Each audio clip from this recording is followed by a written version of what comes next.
2018 మార్చి 29 రంగస్థలం అంటూ రభస చేయటానికి వచ్చాడు mega power star Ram Charan. అంతే ఇండస్ట్రీ హిట్ ఇచ్చాడు. మెగా కాంపౌండ్ లో ఎవరూ సాధించలేని ఒక అరుదైన గొప్ప రికార్డును సాధించి 200 కోట్ల క్లబ్ లో చేరి మామూలుగా కాదు మైండ్ బ్లోయింగ్ రికార్డ్స్ ని తన పేరుతో లిఖించుకున్నాడు. రంగస్థలం ముందు, రంగస్థలం తర్వాత ఇప్పుడు 2019లో వినయ విధేయ రామ అంటూ విధ్వంసం చేయడానికి వచ్చేశాడు. బాక్సాఫీస్ పెను విధ్వంసం. ఈ సునామీ నుంచి తప్పుకోవడానికి బాక్సాఫీస్ అనేక విధాల ప్రయత్నిస్తుంది. కానీ వినయ విధేయ రామ కాదు, వినయ బాక్సాఫీస్ విధ్వంస రామ అంటూ బాక్సాఫీస్ ని కుమ్మేస్తున్నాడు. No doubt.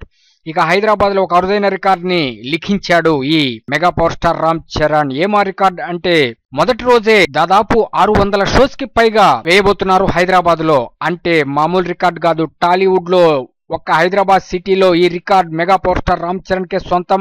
ఈ రికార్డ్ చూస్తే మైండ్ బ్లోయింగ్. అంటే మొదటి రోజే ఒక హైదరాబాద్ సిటీలోనే ఇక చెప్పలేం ఆ కలెక్షన్ల సునామీ. అంటే మొదటి రోజు ఒక హైదరాబాద్ లో దాదాపు 5 కోట్లకు పైగా కలెక్ట్ చేయడానికి రెడీ అయిపోయిన ఈ వినయ విధేయ రామ బాక్సాఫీస్ విధ్వంసరామగా మారి పెను విధ్వంసాన్ని క్రియేట్ చేయబోతున్నాడు. ఇక ఈ సినిమా రిలీజ్ అయితే అనేక రామ్ చరణ్ రికార్డులు లిఖించడం ఖాయమైపోయింది. మీకు వీడియో నచ్చినట్లయితే లైక్ చేయండి, కామెంట్ చేయండి, షేర్ చేయండి. మర్చిపోవద్దు మా బాక్సాఫీస్ ఇన్ఫో యూట్యూబ్ ఛానల్ ని సబ్స్క్రైబ్ చేయటం.